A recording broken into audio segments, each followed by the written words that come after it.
बिस्मिल्लाहिर्रहमानिर्रहीम अस्सलाम वालेकुम स्टूडेंट्स। आज के लेक्चर में मैं मैथमेटिकल मेथड्स की जो बुक है बीएससी और बीएस के स्टूडेंट्स के लिए, जिसके राइटर्स हैं एसएम यूसुफ, मोहम्मद अमीन और अब्दुल मजीद, इसका चैप्टर 8 स्टार्ट करने लगा हूँ। चैप्टर 8 का टाइटल है जी इन्फिनिट सीरीज़। तो क्योंकि इसमें हमने सीरीज़ के मतलब ही सारा पढ़ना है, डिस्कस करना है, तो सीरीज़ के बारे में जानने से पहले हमें सीक्वेंस का पता होना चाहिए कि सीक्वेंस क्या चीज़ है। तो सीक्वेंस के बारे में चंद इंपॉर्टेंट चीज़ें, सीक्वेंस की डेफिनेशन आज के लेक्चर का हिस्सा है। मुझे उम्मीद है कि आपको पसंद आएगा। अगर आपको लेक्चर पसंद आया तो आप दोस्तों के साथ शेयर करें जो आपके बीएस के क्लास फेलोज हैं, बीएससी के क्लास फेलोज हैं, ठीक है, उनको इंशाल्लाह बड़ा फ़ायदा होगा। तो सबसे पहले सीक्वेंस की प्रॉपर डेफिनेशन की तरफ जाने से पहले मैं आपके साथ एक चीज़ डिस्कस करूँ कि सीक्वेंस जो है वो होती क्या चीज़ है असल में। Sequence is an ordered list of numbers.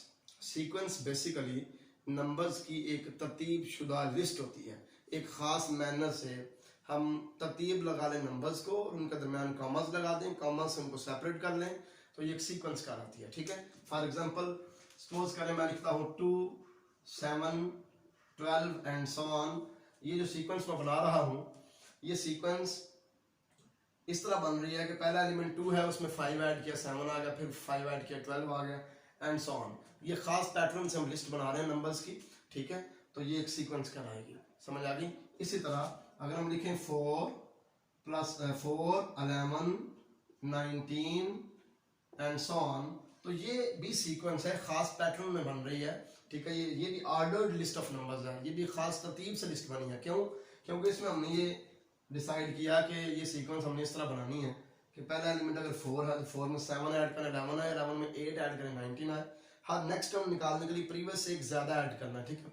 बहरहाल ये भी एक ऑर्डर्ड लिस्ट बन गई है, खास तरतीब से लिस्ट बन रही है ये भी, तो ये भी सीक्वेंस होगी। अब सीक्वेंस की हम प्रॉपर डेफिनेशन करते हैं।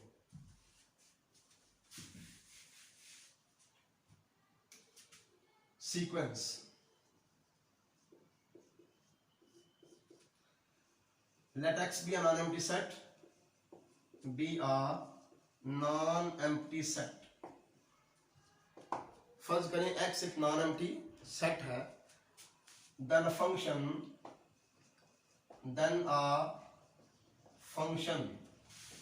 f from set of natural numbers to x, f from set of natural numbers to x is called a sequence।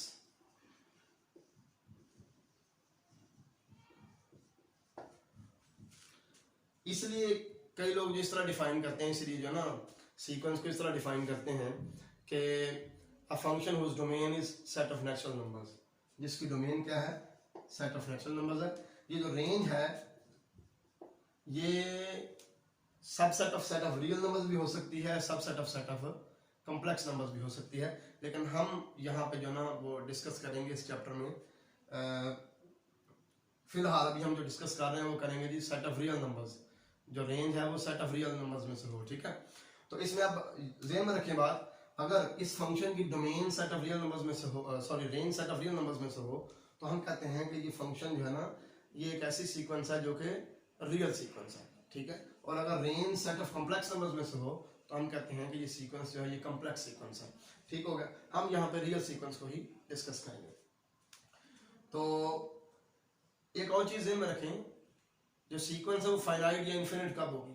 अगर जो डोमेन है हमारे फंक्शन की वो finite set of real numbers आ जाए। फर्ज करें हम डोमेन ये ले लें finite set of natural numbers, ठीक है, हम ये डोमेन ले लें अपने फंक्शन की, तो फिर जो सीक्वेंस है वो कहलाएगी फाइनाइट सीक्वेंस, अदरवाइज क्या कहलाएगी, इन्फिनिट सीक्वेंस, ठीक हो गई। अब एक और चीज़ आपको बता दूं मैं कि हमारे पास ये जो डोमेन है ना इसका हमारी सीक्वेंस में कोई ज़्यादा रोल नहीं है। सिर्फ जस्ट ये है कि ये डोमेन हमें पोजीशन बता देती है हमारी सीक्वेंस के टर्म्स की। किस तरह देखें, फर्ज करें हमारे पास एक सीक्वेंस है जिसकी डोमेन है 1 2 3 अप टू एंड, ठीक हो गई, और ये उसकी टर्म है। सपोज करें कि ये उसकी टर्म है सीक्वेंस की, ठीक है। 1 जो है ना मैं ये बता रहा हूँ बस कि 1 जो है A1 से पेयर करेगा, जैसे फंक्शन में हम करते हैं, तो इसका सिर्फ इतना बताएगा कि फर्स्ट टर्म जो है ये A1 है, 2 बताएगा सेकंड टर्म A2 है, third term A3 and so on, ठीक हो गया। तो असल में जो सीक्वेंस होता है ना, जो फंक्शन होता है, इसकी रेंज को ही हम सीक्वेंस कहते हैं। रेंज वाला जो सेट है ना, उसके एलिमेंट्स को ही हम सीक्वेंस कहते हैं, इसको सीक्वेंस में शामिल नहीं करते हैं। समझ आ गई बात की? जस्ट ये डोमेन जो है ना, सिर्फ इतना डिसाइड करती है कि नंबर ऑफ एलिमेंट्स कितने हैं सीक्वेंस के अंदर, नंबर ऑफ मेंबर्स कितने हैं। समझ आ गई ना बात की? अगर हमारे पास डोमेन में नंबर ऑफ मेंबर्स फाइनाइट है तो रेंज में भी फाइनाइट होंगे, बस इतनी बात। बहरहाल जो रेंज के एलिमेंट्स होते हैं वही हमारी सीक्वेंस की टर्म्स होती हैं। ठीक हो गया? क्लियर होगी बात? अगर इस तरह हमारे पास एक सीक्वेंस हो A1 A2 A3 and so on, तो इस सीक्वेंस को हम इस तरह ज़ाहिर करते हैं। ठीक है? जबकि यहाँ पे an क्या है? an है हमारे सीक्वेंस की nth टर्म। an हमारी सीक्वेंस की nth टर्म या जनरल टर्म कह लें। ठीक है? तो इस तरह हम इसको जाहिर करते हैं किसी सीक्वेंस को कि nth टर्म लिख के इसके गिर्द ये कर्ली ब्रैकेट्स लगा देंगे। अब हम ये पढ़ेंगे कि सीक्वेंस, हाँ ये तो मैंने बता दिया कि अगर हमारे पास डोमेन जो है वो finite set of natural numbers हो तो फिर हमारी सीक्वेंस फाइनाइट होगी। वैसे सिंपली आप देखें, अगर हमारे पास सीक्वेंस जो है वो लिस्ट की फॉर्म में हो और फंक्शन की शक्ल में ना हो, फिर हम कैसे पहचानेंगे फाइनाइट है या इन्फिनिट है? अगर हमारे सीक्वेंस में नंबर ऑफ टर्म्स गिनी जा सकती हैं, भाई इतनी नंबर ऑफ टर्म्स है, फिर तो सीक्वेंस फाइनाइट होगी, अदरवाइज सीक्वेंस इन्फिनिट होगी। अब हम पढ़ते हैं कि सीक्वेंस कन्वर्जेंट कब होती है।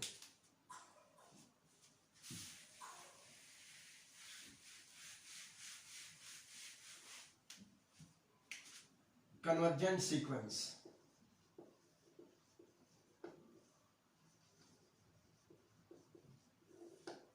Convergent sequence. A sequence an is said to be convergent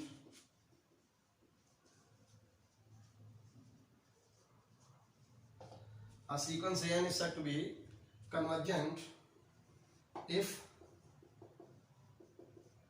limit of the nth term an as n approaches infinity is a finite and unique real number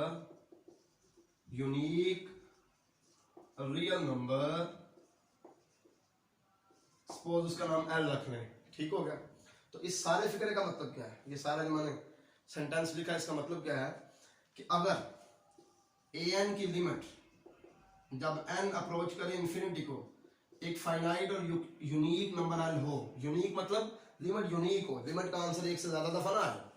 फर्ज करें आंसर फाइनाइट हो लेकिन limit का answer एक से ज्यादा, limit जो है हमारी an की लिमिट एक से ज्यादा हो, 1 भी हो, 3 भी हो, 7 भी हो, तो फिर हम ये नहीं कहेंगे कि लिमिट एग्जिस्ट करती है। समझ आ रही बात की? लिमिट सिर्फ तब एग्जिस्ट करेगी जब लिमिट फाइनाइट और यूनिक हो। ठीक है? और अगर हमारी सीक्वेंस की nth टर्म की एक फाइनाइट और यूनिक लिमिट L हो जब n अप्रोच करे इंफिनिटी को, तो फिर हम कहते हैं कि हमारी सीक्वेंस an जो है ये कन्वर्जेंट है, अदरवाइज डाइवर्जेंट। ठीक हो गई? अदरवाइज हम अपनी सीक्वेंस को डाइवर्जेंट सीक्वेंस कहते हैं।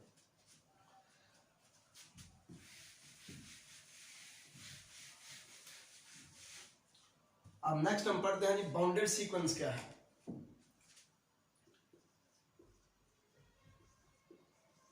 बाउंडेड सीक्वेंस, इसमें सबसे पहले बाउंडेड अबव और बाउंडेड बिलो पढ़ेंगे। बाउंडेड अबव सीक्वेंस कौन सी होती है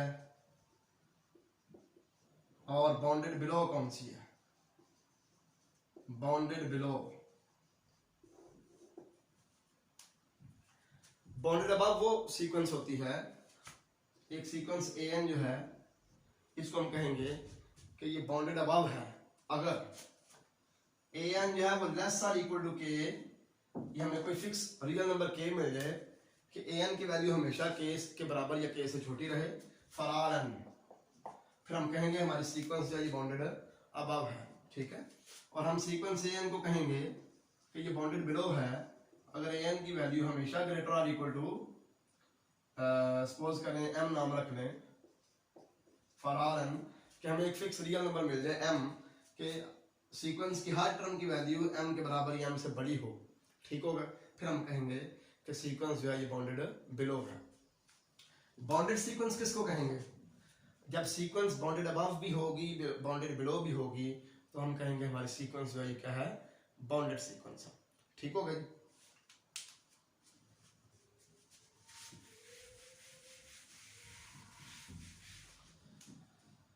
अब नेक्स्ट है जी कि मोनोटोनिक सीक्वेंस क्या होती है।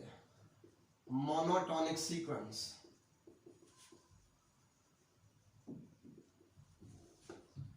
मोनोटोनिक सीक्वेंस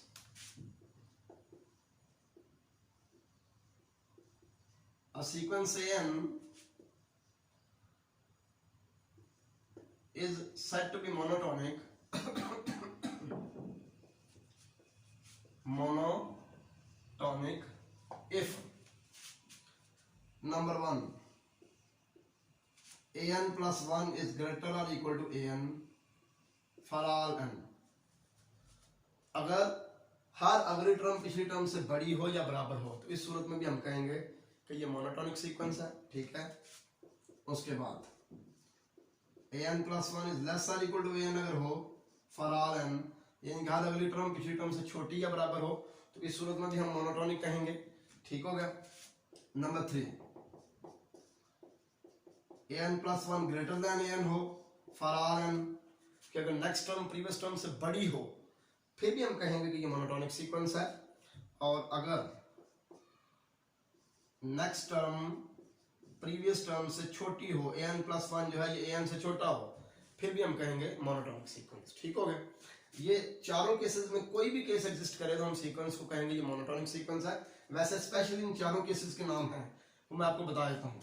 अगर किसी कोई मोनोटोनिक सीक्वेंस ऐसी हो जो इस कंडीशन के तहत मोनोटोनिक हो तो उसको हम कहेंगे कि ये सीक्वेंस जो है ये नॉन डिक्रीजिंग सीक्वेंस है, नॉन डिक्रीजिंग सीक्वेंस।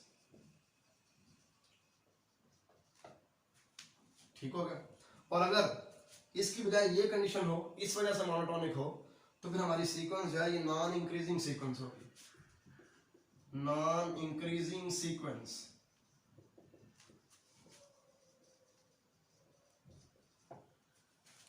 ठीक हो गई। अगर ये चीज हो तो हम कहेंगे strictly increasing, strictly increasing sequence. और अगर ये चीज पाई जाए तो strictly decreasing, strictly decreasing sequence. इन चारों केसेस में कोई भी चीज किसी सीक्वेंस में पाई जाए तो हम उसको मोनोटोनिक सीक्वेंस कहेंगे। अब चंद इंपॉर्टेंट रिजल्ट्स हैं सीक्वेंस के बारे में जो मैं आपके साथ डिस्कस करता हूँ और लेक्चर को खत्म करते हैं इंशाल्लाह। नेक्स्ट लेक्चर में हम एक्सरसाइज 8.1 स्टार्ट करेंगे।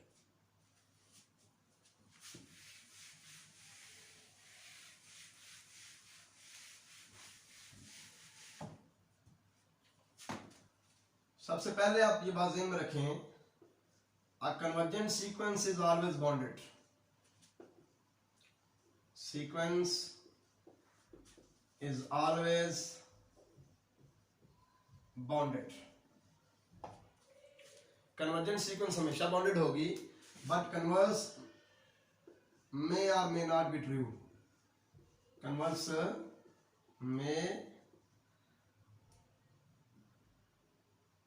is not always true। Converse is not always true, यानी कि हर कन्वर्जेंट सीक्वेंस तो बॉन्डेड होगी लेकिन हर बॉन्डेड सीक्वेंस का कन्वर्जेंट होना जरूरी नहीं है। उसकी एग्जांपल आप ले लें। फर्ज करें ये हमारे पास एक सीक्वेंस की nth टर्म है, ये सीक्वेंस की होगी nth टर्म। ठीक हो गई। तो इसमें जनाब मसला ये है कि इसकी वैल्यू अगर n की वैल्यू इवन हो, इवन, तो इसका आंसर 1 + 1 2, nth टर्म जो है ये 2 के इक्वल होगी। और अगर n ऑड हो तो ये -1 + 1 0, nth टर्म 0 के इक्वल होगी। तो दोनों सूत्रों में nth टर्म की वैल्यू 2 या 2 से छोटी रहनी है, इसी तरह 0 या 0 से बड़ी रहनी है। समझ आ गई। तो ये हमारी सीक्वेंस बॉन्डेड सीक्वेंस है। लेकिन ये कन्वर्जेंट सीक्वेंस नहीं है, क्योंकि अगर मैं लिमिट अप्लाई करता हूं, limit n approaches infinity, limit n approaches infinity an, ठीक है, तो इसकी दो वैल्यूज होंगी। लिमिट 0 होगी इफ n इज ऑड, अगर n ऑड है, n ऑड हुआ तो -1 + 1 0, ठीक है। और अगर n इवन हुआ तो लिमिट 2 होगी। इफ n इज इवन तो लिमिट तब एग्जिस्ट करती जब यूनिक हो, फाइनाइट एंड यूनिक। लेकिन ये लिमिट यूनिक नहीं है, दो लिमिट्स आ रही हैं, तो लिहाजा लिमिट एग्जिस्ट नहीं करती, सीक्वेंस कन्वर्जेंट नहीं है जबकि बॉन्डेड है। तो इसलिए बॉन्डेड सीक्वेंस का कन्वर्जेंट होना जरूरी नहीं, कन्वर्जेंट सीक्वेंस का बॉन्डेड होना जरूरी है। ठीक है। उसके बाद ये a monotonically increasing sequence is always convergent, a monotonically decreasing sequence is always convergent. ये दो चीजें भी इंपॉर्टेंट हैं, ये आप ज़हन में रखें, काम आ सकती हैं क्वेश्चंस करते हुए। अल्लाह हाफिज, अस्सलाम वालेकुम।